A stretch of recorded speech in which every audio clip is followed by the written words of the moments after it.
Ils représentent plus de 70% de la surface de la Terre et sont notre premier puits de carbone. Les océans sont aujourd'hui en danger face au changement climatique. Et alors que la France accueille dans quelques jours une importante conférence des Nations Unies pour assurer leur préservation, on s'intéresse cette semaine à ceux qui tentent d'exploiter les mers et aggravent la situation. Je suis Charlotte Baris et vous écoutez Un océan de business, une série originale de La Loupe, le podcast quotidien de l'Express. Épisode 4, mettre la mer en bouteille.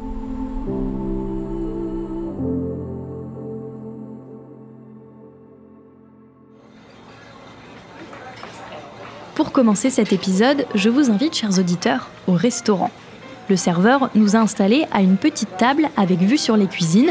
Le menu a été posé en face de nous et sur le côté, on trouve l'habituelle carte des boissons. Une page avec les apéritifs, les sodas et jus de fruits, puis suivent les vins.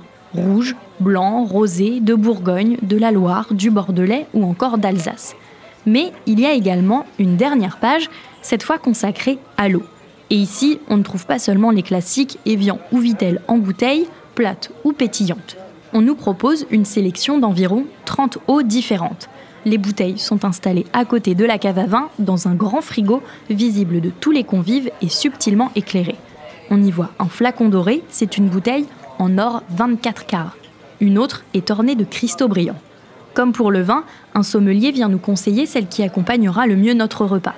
Ici aussi, les origines sont indiquées, elles proviennent d'un peu partout sur la planète et ont chacune des caractéristiques spécifiques. Plus ou moins chargées en magnésium, issues de sources volcaniques, purifiées à l'ozone, détox grâce à des charbons actifs. Et la plus chère de la carte vient des profondeurs de l'île d'Hawaï. Une eau puisée en plein océan. Et ça, c'est une idée qui intéresse l'homme depuis longtemps et qu'on vous raconte dans cet épisode.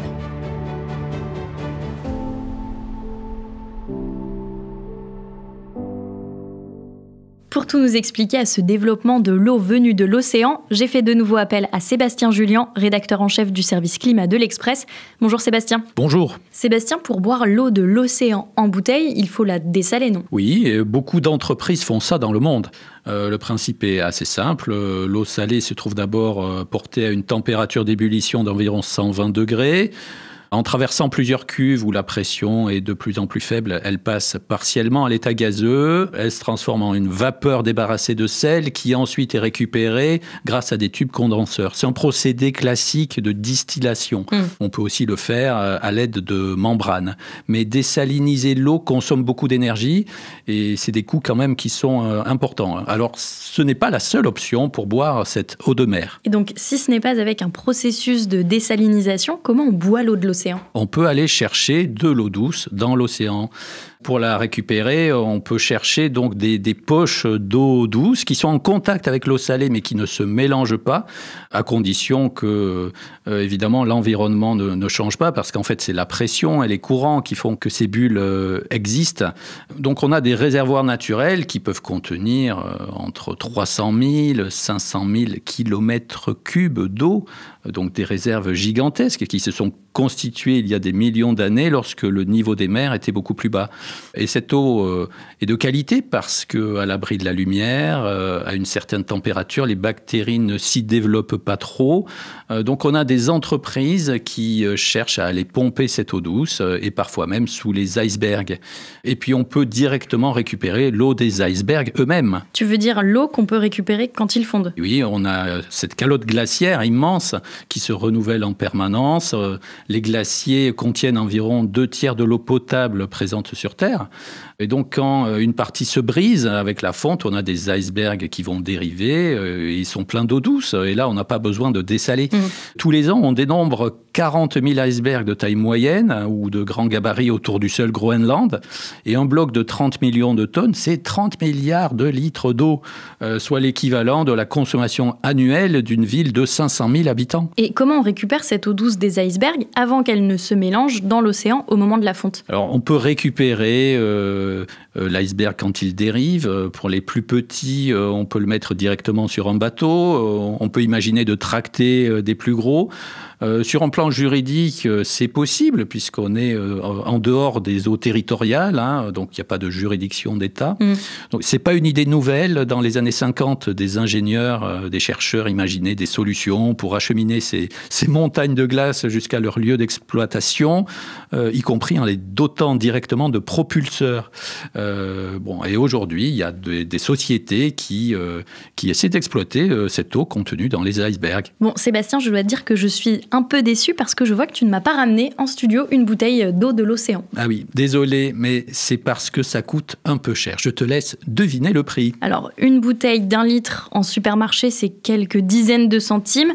On a dit que c'était un processus compliqué, donc je dirais qu'il faut compter autour de 50 €. Tu es loin du compte. La marque Svalbardi, par exemple, qui est emblématique de ce nouveau marché, vend une bouteille de 750 millilitres à près de 10 000 €. C'est l'eau, en fait, la plus chère que l'on puisse trouver. Donc, elle vient d'un iceberg vieux de 4000 ans, situé vers le pôle Nord. Pourquoi cette eau est aussi chère ? C'est parce qu'elle a été produite il y a quelques années et que depuis, l'entreprise a arrêté son activité, en fait, au moment du Covid. Et donc, entre-temps, le prix de ces bouteilles a augmenté. À l'époque, au moment où cette société fonctionnait, les bouteilles étaient vendues plutôt aux alentours de 200 €. Mais voilà, on est sur des petites quantités, 20 000 bouteilles par an. En comparaison, Cristalline vend plus de 200 millions de packs de 6 bouteilles chaque année en France. Svalbardi, en fait, n'est qu'un des acteurs de ce marché. Il y a d'autres sociétés. On en trouve au Canada, on en trouve au Groenland, on en trouve au Japon. Par exemple, on utilise de l'eau pure des océans qui est mélangée à un whisky japonais. Paraît-il, ça apporte d'excellentes qualités. Sébastien, qu'est-ce qui justifie de tels prix pour cette eau des océans ? Alors, soyons honnêtes, les entreprises qui commercialisent l'eau de l'océan, elles font miroiter une eau très pure ou qui a plusieurs milliers d'années d'âge. Svalbardi, par exemple, c'est 4000 ans d'âge. Et donc, c'est d'abord pour cela que les bouteilles sont chères. Ensuite, il y a les coûts plus classiques. Il faut explorer au plus près des icebergs, s'assurer qu'il y a de l'eau, que sa qualité est irréprochable. Il faut aller la chercher, la stocker, et donc investir des millions de dollars ou d'euros dans une société pour que ça fonctionne. Des millions d'euros pour produire une eau rare, mais quelles peuvent être les conséquences de cette exploitation des océans ? La réponse dans la suite de cet épisode.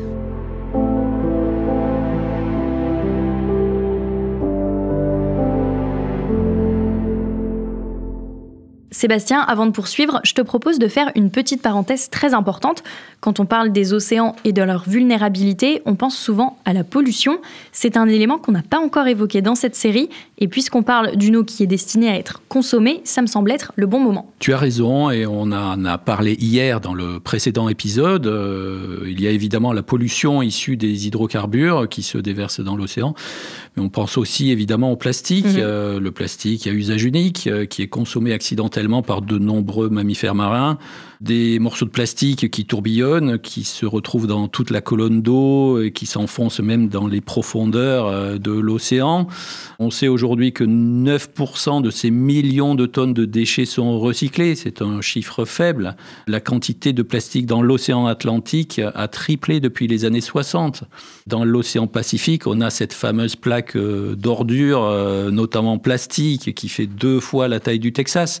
Chaque année, on a entre 5 et 13 millions de tonnes de plastique qui terminent dans les océans. Et selon les estimations de la Fondation Ellen MacArthur, les océans pourraient contenir plus de plastique que de poissons d'ici à 2050. Et en dehors des hydrocarbures et du plastique, est-ce qu'il y a d'autres sources de pollution ? Oui, on a les déchets les plus retrouvés en fait dans le milieu naturel. Ce sont les mégots de cigarettes. On peut ajouter les pesticides, les herbicides, les engrais, les détergents, les produits chimiques industriels, les eaux usées. Face à cette pollution des mers, que font les États ? Alors on a la Convention de Londres qui a été ratifiée en 1975 par les États-Unis. Ça a été le premier accord international à définir une meilleure protection du milieu marin. Cet accord a mis en place des réglementations qui interdisent le déversement de matières dangereuses en mer. Puis il y a eu d'autres accords depuis. Il y en a eu un, par exemple, en 2006, qui interdit une liste encore plus spécifique de déchets, de matériaux. Il y a aussi des efforts, évidemment, sur Terre, puisqu'on interdit des plastiques à usage unique lorsque d'autres alternatives sont possibles. On pense évidemment aux couverts, aux cotons-tiges, les pailles, les sacs. En France, par exemple, on a un objectif maintenant de zéro plastique à usage unique en 2040. Et puis, la Convention des Nations Unies à Nice va dans quelques jours revenir sur ce sujet en mettant sans doute plus de pression sur les gouvernements. Merci beaucoup Sébastien pour ces précisions. Si on en revient à notre sujet de l'eau des océans mise en bouteille, on a décrit dans les précédents épisodes l'exploration puis l'exploitation des terres rares et des hydrocarbures. On peut donc facilement déduire que pomper l'eau des fonds marins, c'est aussi une industrie qui va venir perturber l'écosystème. Oui, c'est vrai. Et puis, si on opte en plus pour le remorquage d'iceberg, alors là, oui, c'est polluant. Hein. D'après les estimations, un seul remorqueur peut consommer plusieurs dizaines de tonnes de carburant chaque jour. C'est énorme. Mais il faut quand même nuancer. Qu'est-ce que tu entends par là ? Si on compare, par exemple, avec les géants de l'eau qui abreuvent la planète avec beaucoup de plastique, par rapport à eux, en fait, les petites sociétés qui sont souvent familiales et qui vont aller chercher l'eau des icebergs, ces sociétés-là ont beaucoup moins d'impact environnemental. D'autant que pour vendre leurs bouteilles, il faut montrer patte blanche, que l'activité soit au moins neutre en carbone, qu'elle ne détraque pas trop l'environnement. C'était le cas, par exemple, de la société Svalbardi, qui cochait un certain nombre de cases. Elle finançait des projets d'énergie verte, le bouchon de sa bouteille est en bois issu de forêts durables, la bouteille en verre est recyclable, réutilisable. Une industrie qui n'est pas aussi polluante qu'on l'imagine et qui, en plus, pourrait répondre, dans certaines parties du monde, à une crise de l'eau potable.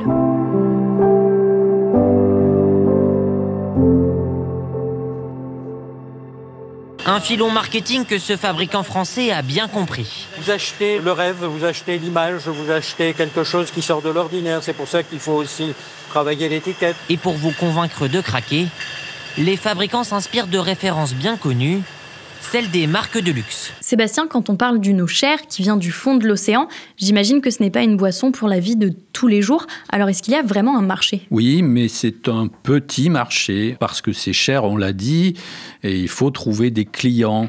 On va en trouver par exemple dans les restaurants étoilés. Il y a dans le monde une 50aine de restaurants qui proposent une carte des eaux. Mais tous les restaurants n'en veulent pas. Certains trouvent que ces eaux-là n'ont pas d'intérêt pour leurs clients. Il y a une question d'image derrière. C'est vrai que aller chercher de l'eau dans les icebergs, ça peut être associé à un mauvais comportement vis-à-vis de l'environnement. Mais il y a quand même un marché pour ça et il faut regarder quelques chiffres. Je t'écoute. En France, on a facilement accès à l'eau potable, au robinet ou dans les bouteilles en supermarché. Chaque Français consomme en moyenne 148 litres par jour, ce qui est déjà beaucoup. Mais ailleurs, sur la planète, on a 2,1 milliards de personnes qui vivent sans eau potable à domicile, d'après l'Organisation mondiale de la santé. Et pour 4 milliards de personnes, soit environ la moitié de l'humanité, la situation est moins précaire, mais reste quand même problématique. Elles sont confrontées au moins un mois dans l'année à une situation de stress hydrique élevé. Et on sait très bien que la croissance démographique va accroître de 30% les besoins en eau d'ici à 2050. Et quel pays ça concerne ? Le Moyen-Orient, par exemple, l'Afrique du Nord font partie des régions les plus touchées, avec plus de 80% de la population exposée à un stress hydrique très important. Et d'ici à 2050, la totalité de ces populations pourrait être touchée. L'Asie du Sud n'est pas épargnée, puisque là, le phénomène concernerait 3/4 de la population. Et on sait aussi qu'en Inde, construire un réseau d'eau potable, c'est un vrai casse-tête. Et donc, dans ces endroits, on pourrait se tourner vers l'eau de mer comme solution. Mais Sébastien, ça reste un produit très cher. Oui, du coup, on imagine que ça toucherait peut-être une classe de population qui a les moyens, qui est capable de payer pour ce genre de bouteilles, comme en Inde ou dans les pays du Golfe. Donc, il y a encore la place pour quelques sociétés et même sans doute pour quelques success stories. Mais on l'a vu, c'est un marché qui est compliqué. Certains acteurs pourraient disparaître par manque de débouchés. Et c'est peut-être pas plus mal, d'ailleurs. Et pourquoi tu dis ça ? On l'a dit durant toute cette série, l'océan est déjà très sollicité, donc il n'y a pas besoin de lui rajouter une nouvelle source importante d'exploitation. Et on a besoin de sommets comme celui qui va se tenir à Nice dans quelques jours, car quand même, globalement, la situation de l'océan est alarmante. On va suivre avec toi, Sébastien, cette grande convention pour préserver nos océans. Je rappelle que tu es rédacteur en chef du service climat de l'Express. Merci de nous avoir accompagnés pour une partie de cette série. À bientôt. Je vous donne rendez-vous, chers auditeurs, demain pour un épisode consacré à l'actualité de la semaine, car je vous rappelle que La Loupe, c'est un nouveau podcast du lundi au vendredi dès 6h du matin, disponible sur toutes les plateformes d'écoute, ainsi que sur notre site l'express.fr et sur YouTube. Si vous voulez nous écrire, je vous redonne l'adresse laloupe@l'express.fr. N'hésitez pas à nous faire part de vos retours, mais aussi de vos idées. Un océan de business est une série originale de La Loupe, le podcast quotidien de l'Express, réalisé par Jules Cros avec Emeline Dulliot.